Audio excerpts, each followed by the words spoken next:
بسم الله الرحمن الرحيم.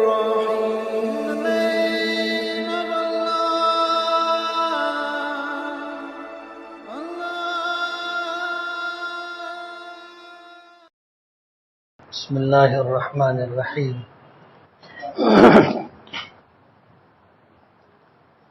نحمده ونصلي على رسوله الكريم.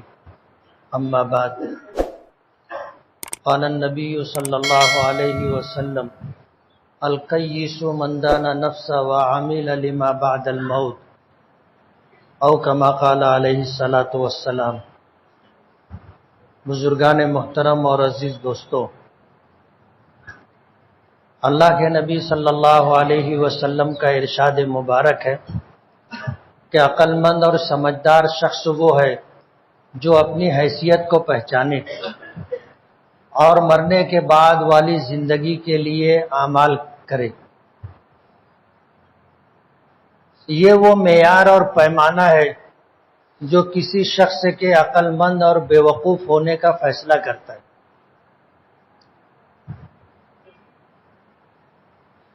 اس زمین پر جتنے انسان آئے، اللہ تعالیٰ نے سب سے زیادہ بصیرت، سب سے زیادہ عقل ہمارے آقا جناب رسول اللہ صلی اللہ علیہ وسلم کو عطا فرمائی. علم و عمل کے اعتبار سے آپ کی برابری نہیں کی جا سکتی. آپ نے فرمایا: اوتی تو علم الاولین والآخرین، کہ اللہ تعالیٰ نے مجھے اولین و آخرین کے علوم عطا فرمائے. اولین سے مراد آپ سے پہلے جو لوگ گزر چکے، اور آخرین سے وہ لوگ مراد ہیں جو آپ کے بعد قیامت تک آئیں گے.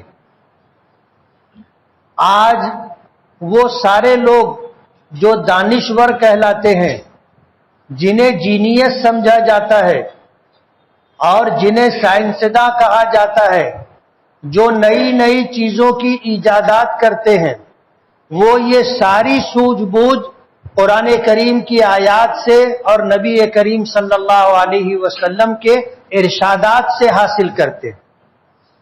یہ تو ہماری بے مائگی ہے اور ہم لوگوں کی بے توجہی اور کوتاہی ہے کہ ہم لوگ علمی میدان میں دنیا کی تمام اقوام سے زیادہ پیچھے. یہی وجہ ہے کہ ہمارے سماج، مسلم سماج اور معاشرے کے اندر لوگ چھوٹے موٹے کام اور معمولی پیشہ اختیار کرنے پر مجبور ہیں. پڑھا نہیں ہے، عصری تعلیم اور دینی تعلیم سے بے بہرا ہے. یہی وجہ ہے کہ جب ہمارے پاس علم نہیں ہے تو ہمیں یا تو مزدوری کرنی ہوگی، کوئی چھوٹا موٹا پیشہ اختیار کرنا ہوگا، اور اسی طرح ہماری زندگی گزرے گی. نبی کریم صلی اللہ علیہ وسلم نے فرمایا: عقل مند شخص وہ ہے، سمجھدار شخص وہ ہے جو اپنی حیثیت کو پہچانے کہ میں کیا ہوں. وَعَمِلَ لِمَا بَعْدَ الْمَوْتِ، اور موت کے بعد والی زندگی کے لیے وہ عمل کرے. وہ شخص سمجھدار ہے. اور جس شخص میں یہ بات نہیں ہو، آپ سمجھ سکتے ہیں کہ یہ آدمی سمجھدار نہیں. اسے نہ اپنی حیثیت کا پتہ ہے اور نہ اپنے نفع اور نقصان کی اسے فکر ہے. آج 1 سال مکمل ہو رہا ہے. 29 دسمبر کی تاریخ ہے، اور 2 دن 3 دن کے بعد نئے سال کا آغاز ہوگا.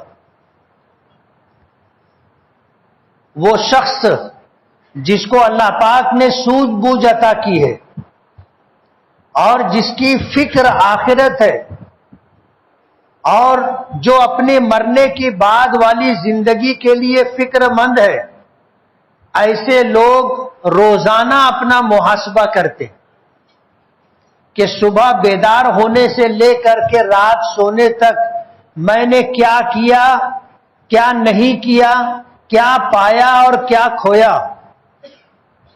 روزانہ اپنا محاسبہ کرتے. اللہ والے اسے مراقبہ کہتے ہیں۔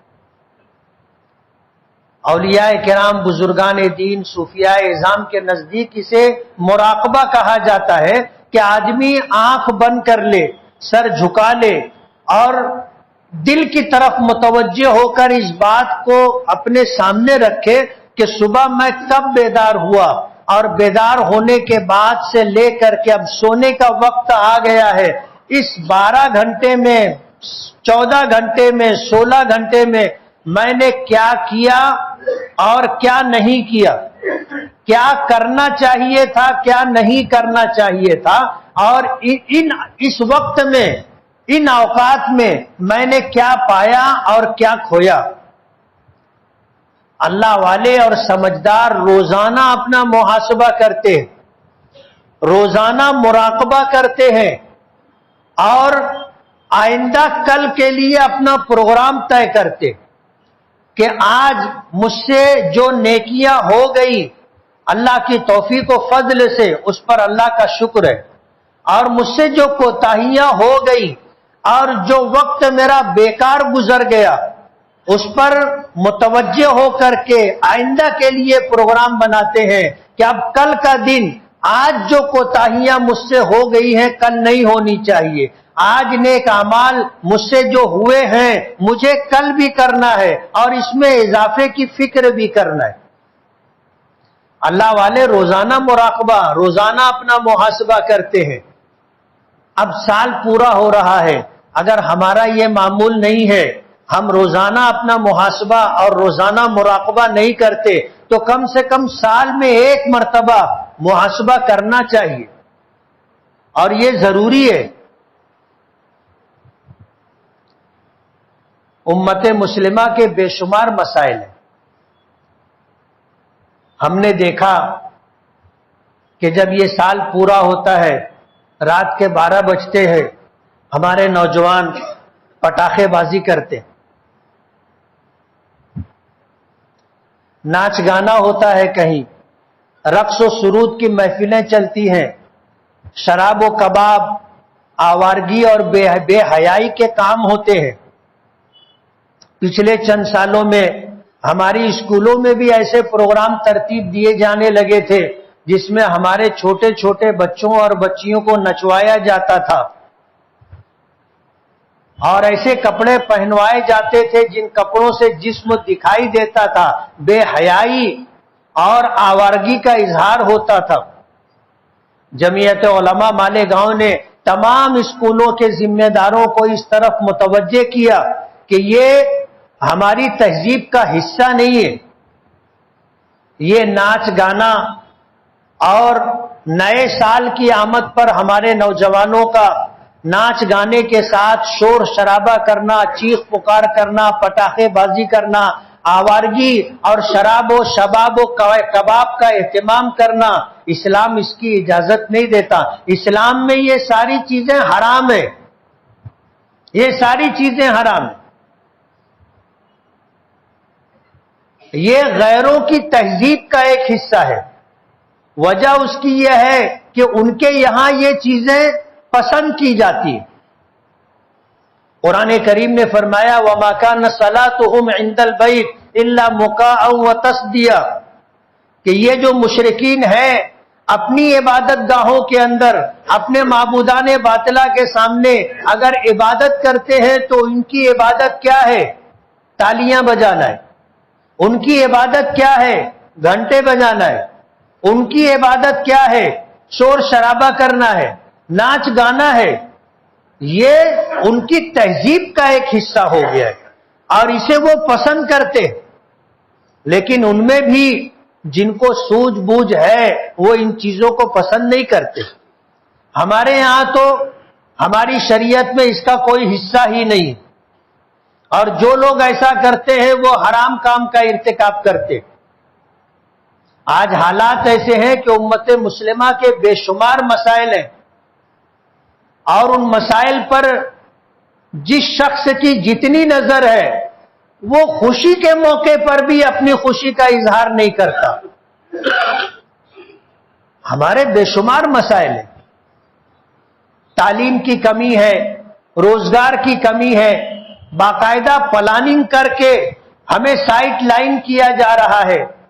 ہماری غربت کی وجہ سے، ہماری بے مائگی کی وجہ سے، تعلیم کی کمی کی وجہ سے کتنی مسلمانوں کی بچیاں غیر شادی شدہ بیٹھی ہیں. طلاق ہمارے معاشرے میں عام بات ہو گئی ہے. اب یہ بچیاں جو بغیر شادی کے بیٹھی ہیں، یا ان کا نکاح ہو گیا، جہیز کم ملا، یا کوئی بات ہو گئی اس کی وجہ سے طلاق ہو گیا، وہ واپس ماں باپ کے پاس آ گئی ہے، ان کا حل کیا ہے؟ یہ بے شمار ہمارے مسائل ہیں. ان مسائل کی ہمیں فکر کرنی چاہیے. آدمی اگر اس پر غور کرے کہ آج افلاس کی وجہ سے، غربت کی وجہ سے، تعلیمی میدان میں پیچھے رہ جانے کی وجہ سے، ماں باپ کی تعلیم و تربیت کی فکر نہ کرنے کی وجہ سے آج کتنی لڑکیاں ارتداد کا شکار ہو چکی. ارتداد، مرتد ہو کر کے دوسرے مذہب کے ماننے والے نوجوانوں کے ساتھ گھر چھوڑ کر کے چلی گئی. مذہب بھی چھوڑ دیا، گھر بھی چھوڑ دیا، اور اپنا سماج بھی انہوں نے چھوڑ دیا. ارتداد کے راستے پہ چلی گئی. ہمارے نوجوان بے روزگار ہیں، نوکری ملازمت کرنے پر مجبور ہیں، چھوٹا موٹا دھندا اور پیشہ اختیار کرنا مجبوری بن گیا ہے. آج اگر آدمی غور کرے ان مسائل پر تو خوشی کا اظہار بھی نہیں کر پاتا. کس بات پر ہم خوش ہوں گے؟ نیا سال آیا ہے، رات کے 12 بجے کے بعد لوگ پٹاخے بازی کرتے ہیں، اور ہمارے نوجوان کرتے. اور یہ سال کا پورا ہونا، اس میں کوئی آپ کا یا ہمارا عمل دخل نہیں ہے. یہ تو قدرت کا ایک نظام ہے کہ انسانی زندگی میں کچھ آدمی اپنا پروگرام بنا سکے. اس کے لیے روزانہ سورج نکلتا ہے، ڈوبتا ہے، سورج نکلتا ہے، دن ہوتا ہے، سورج ڈوبتا ہے، رات آ جاتی ہے. دن اور رات سے ہفتے بنتے ہیں، ہفتے سے مہینے بنتے ہیں، اور مہینے سے سال بنتا ہے. اس میں آپ کا کیا لینا دینا، ہمارا کیا لینا دینا؟ یہ تو ہر سال ہوتا ہے، ہمیشہ سے ہوتا آیا ہے جب سے دنیا بنی. اور نیا سال آتا ہے، عیسائی خوشیاں مناتے ہیں، کرسچن خوشیاں مناتے ہیں. یہ ہماری تہذیب کا حصہ نہیں ہے. سال پورا ہونے پر ہمیں اپنا محاسبہ کرنا چاہیے. اس پورے سال میں ہم نے دین کے اعتبار سے، دنیا کے اعتبار سے کیا کمایا، کیا کھویا، ہم نے کیا کیا، کیا نہیں کیا، کیا کرنا چاہیے تھا، کیا نہیں کرنا چاہیے تھا. سال پورا ہونے پر آدمی کو اپنا محاسبہ کرنا چاہیے. بجائے محاسبہ کرنے کے ہم لوگ آوارگی، بے حیائی، رقص و سرود کی محفلیں، شراب و شباب کی راہ اختیار کرتے. اسلام اس کی قطعاً اجازت نہیں دیتا. آج ان حالات کے اندر پوری دنیا کے مسلمان جن حالات سے دوچار ہیں، ہمیں اس کی فکر کرنے کی ضرورت ہے. ظاہر بات ہے جو ہو رہا ہے، اگر ہم نے اس کو روکنے کی کوشش نہیں کی تو یہ معاملہ بڑھتا جائے گا، رکے گا نہیں. ایک وقت آئے گا کہ ہمارے گھر بھی اس سے محفوظ نہیں رہیں گے، ہمارے بچے بھی اس سے محفوظ نہیں رہیں گے. آج ضرورت ہے کہ ہم اصلاح کی فکر کریں. ہم میں کا ہر شخص ذمہ دار ہے. نبی کریم صلی اللہ علیہ وسلم نے فرمایا، الا کلکم راعٍ وکلکم مسئول عن رعیتہ. سن لو، تم میں کا ہر شخص ذمہ دار ہے. کلکم راعٍ وَكُلُّكُمْ مَسْئُولٌ عَنْ رَعِيَّتِهِ. اور ہر شخص سے اس کی ذمہ داریوں کے متعلق اور اس کے ماتحتوں کے متعلق سوال کیا جائے گا. آج حالات ایسے ہیں کہ برائیاں عام ہیں اور ان کو عام کرنے کی محنت اور کوشش کی جا رہی ہے، اس پہ سرمایہ لگایا جا رہا ہے. بے حیائی، آوارگی عام ہو، اس بات کی کوشش کی جا رہی ہے. ظاہر بات ہے یہ ان کی تہذیب کا حصہ ہے، ان کا کلچر ہے. ہمارے مذہب میں یہ حرام ہے، اس کی اجازت نہیں ہے. آج نئی نئی ایجادات، ایک موبائل آپ لے لیجئے، جہاں یہ کارآمد ہے، آپ کو بہت ساری سہولتیں اس سے مل جاتی ہیں. آج دنیا سمٹ کر مٹھی میں آ گئی، لیکن اس کے غلط استعمال کی وجہ سے وہ برائیاں وجود پا رہی ہیں کہ ماں باپ کو خبر بھی نہیں. اولاد گھر میں ہے اور گھر میں رہتے ہوئے بے راہ روی کا شکار ہو جا رہی ہے. ماں باپ سمجھ رہے ہیں ہم محفوظ ہیں، ہماری عزت محفوظ ہے، ہمارا گھر محفوظ ہے، جبکہ سب کچھ لٹ رہا ہے اور ماں باپ کو خبر بھی نہیں. اب ظاہر بات ہے کہ ہم اپنے بچوں کو ان چیزوں سے کیسے روکیں گے؟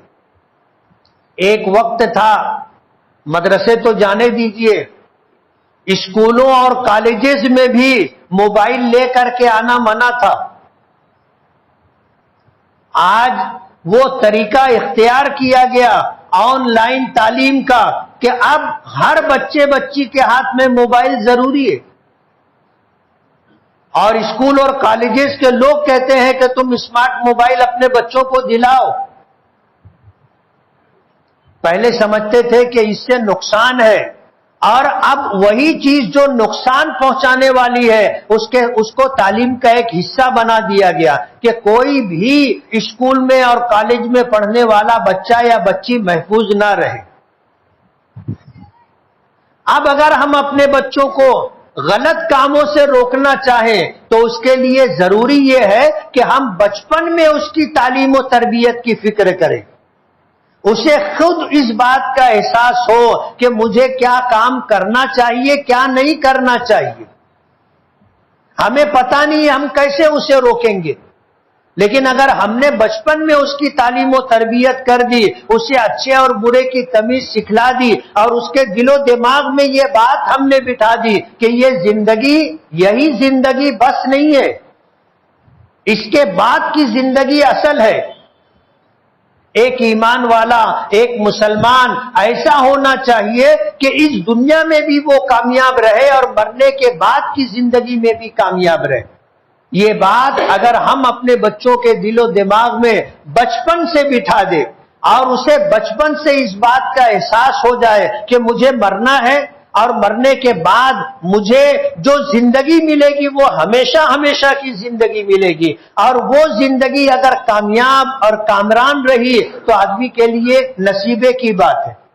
اور خدا نہ خواستہ مرنے کی بعد کی زندگی اگر ہمارے لیے عذاب، مصیبت کی زندگی، ناکامی و خسران کی زندگی رہی تو اس سے بڑی تباہی اور اس سے بڑا نقصان کوئی دوسرا نہیں ہو سکتا.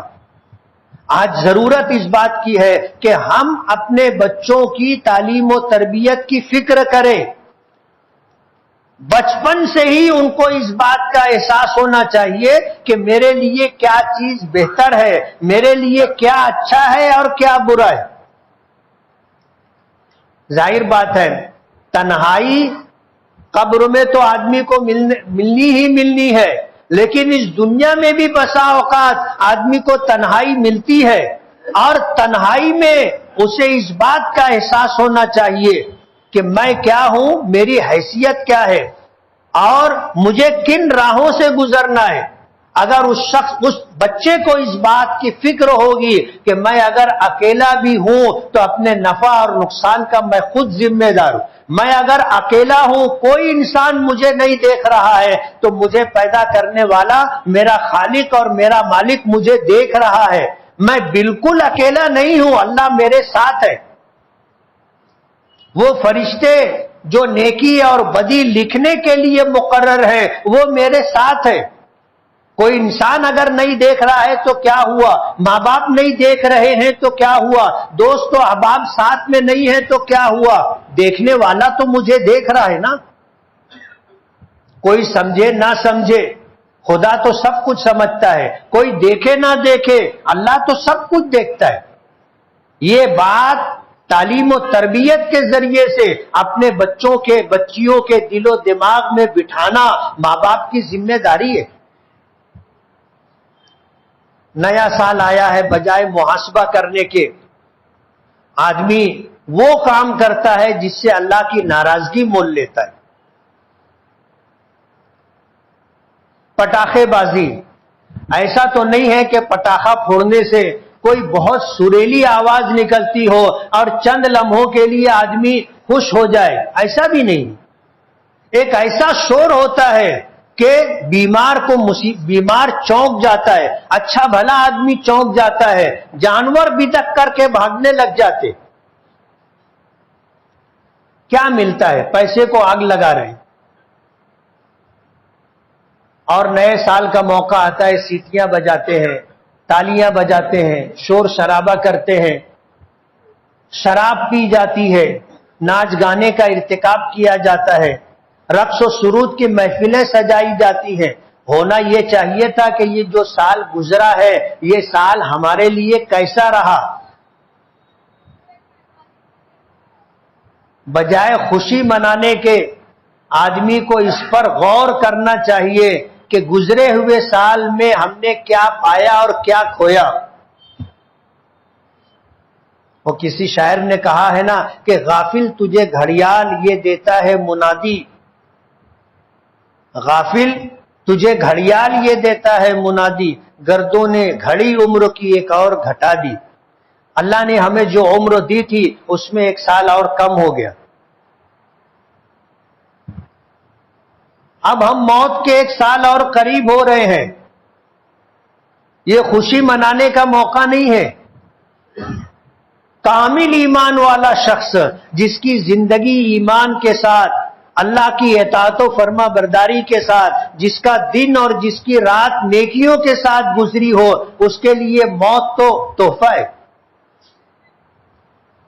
الموت تحفۃ المومن، موت مومن کے لیے تحفہ ہے. الموت جسر یوصل الحبیب الی الحبیب، موت ایک پل ہے جو محبوب کو اپنے محبوب تک، محبت کرنے والے کو اپنے محبوب تک پہنچانے والا ہے. لیکن ہم میں سے کوئی شخص ایسا ہے جو موت کو پسند کرتا ہو؟ بلکہ ہم میں کا ہر آدمی چاہتا ہے کہ اس کو لمبی زندگی ملے. مرنے کے لیے کوئی تیار نہیں ہے. ہر آدمی لمبی زندگی کا خواہش مند ہے، اور ہر ایک کی چاہت یہ ہے کہ اس کے پاس مال و دولت کا انبار ہو. نبی کریم صلی اللہ علیہ وسلم نے فرمایا انسان بوڑھا ہوتا ہے اس کی دو خواہشیں جوان ہوتی، ایک لمبی عمر کی خواہش اور ایک مال و دولت کی کثرت کی خواہش. یہ دو خواہش اس کی جوان ہوتی ہے، حالانکہ آدمی بوڑھا ہو رہا ہے. یہ دو خواہش جوان ہوتی. کوئی آدمی موت کو پسند نہیں کرتا. حضرت عائشہ رضی اللہ تعالی عنہا نے جب نبی کریم صلی اللہ علیہ وسلم سے موت کے متعلق یہ سمجھا کہ موت مومن کے لیے تحفہ ہے اور موت بندے کو اللہ سے ملوا دیتی ہے، تو موت تو تحفہ ہے. تو حضرت عائشہ نے عرض کیا کہ اللہ کے رسول یہ تو تحفہ ہے لیکن ہم میں سے کوئی بھی اس کو پسند نہیں کرتا. ہم میں سے کوئی بھی اس کو پسند نہیں کرتا. تو حضور پاک صلی اللہ علیہ وسلم نے فرمایا کہ جب کسی نیک بندے کا وقت پورا ہونے لگتا ہے اور عالم غیب اس کے لیے عالم مشاہدہ میں آ جاتا ہے، یعنی جو چیزیں آج ہمیں نہیں دکھائی دے رہی ہیں اس وقت دکھائی دینے لگتی. حدیث پاک میں آتا ہے کہ جب کسی شخص کا انتقال کا وقت قریب آتا ہے تو اس کو جنت اور جہنم دکھائی جاتی ہے. نیک بندہ ہوتا ہے اس کو پہلے جہنم دکھاتی، جس کو دیکھ کے اس کی حالت بگڑ جاتی ہے، اور اس کے کہا جاتا ہے کہ دیکھ یہ تیرا ٹھکانہ تھا لیکن تو ایمان لایا، اسلامی احکام کے مطابق زندگی گزاری، ہر کام میں اللہ کی رضا اور ناراضگی کو پیش نظر رکھا، اب تیرا ٹھکانہ یہ ہے، اس کو جنت دکھاتے. تو ایسا سکون اس پر طاری ہوتا ہے،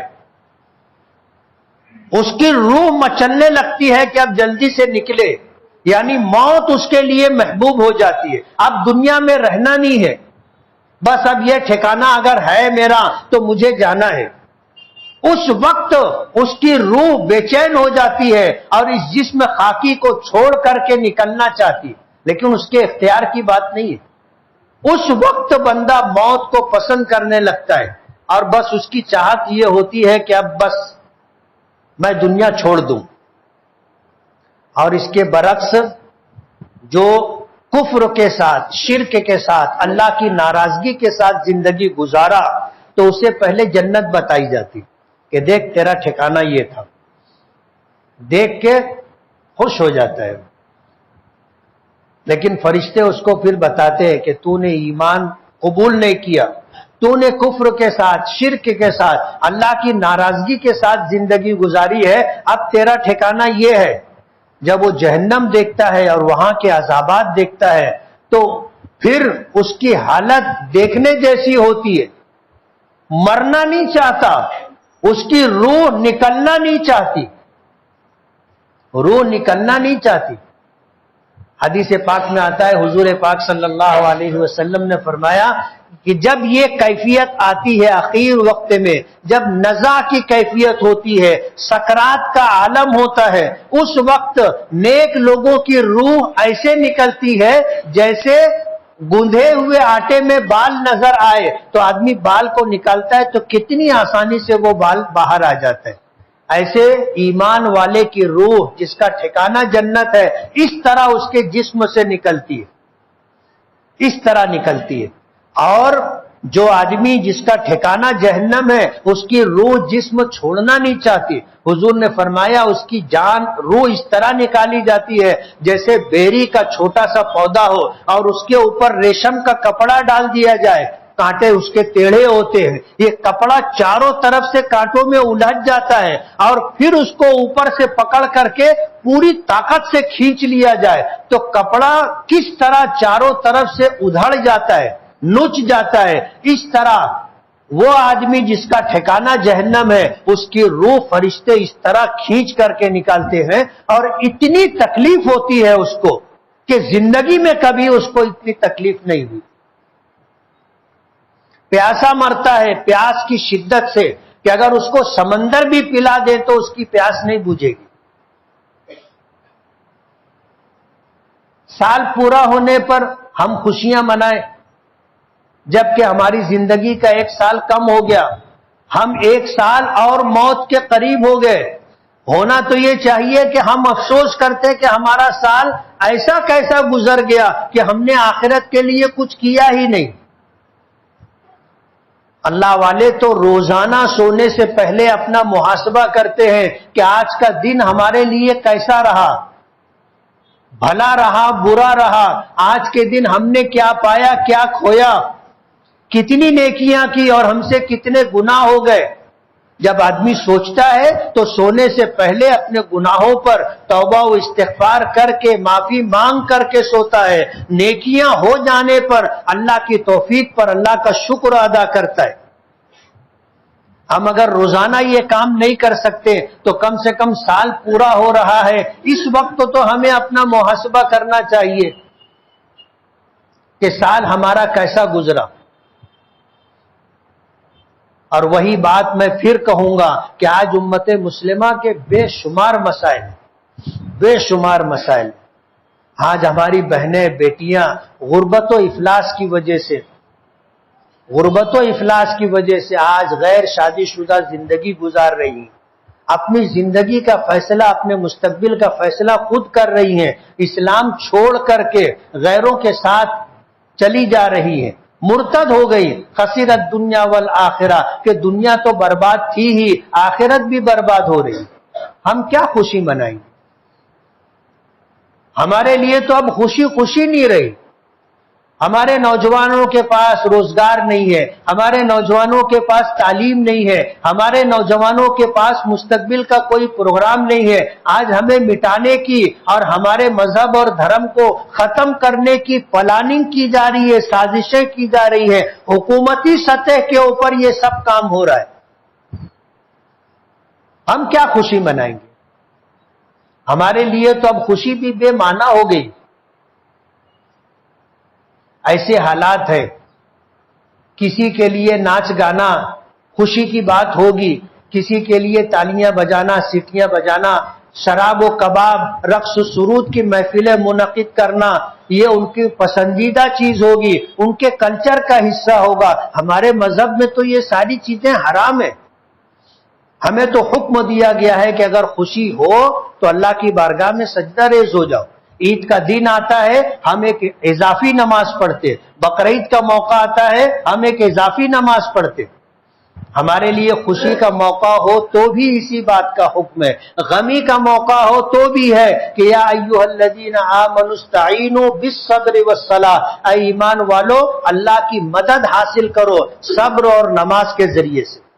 حضرت عبداللہ ابن عمر رضی اللہ تعالیٰ عنہ سفر میں تھے اور راستے میں حضرت عائشہ رضی اللہ تعالیٰ عنہا کے انتقال کی خبر ملی۔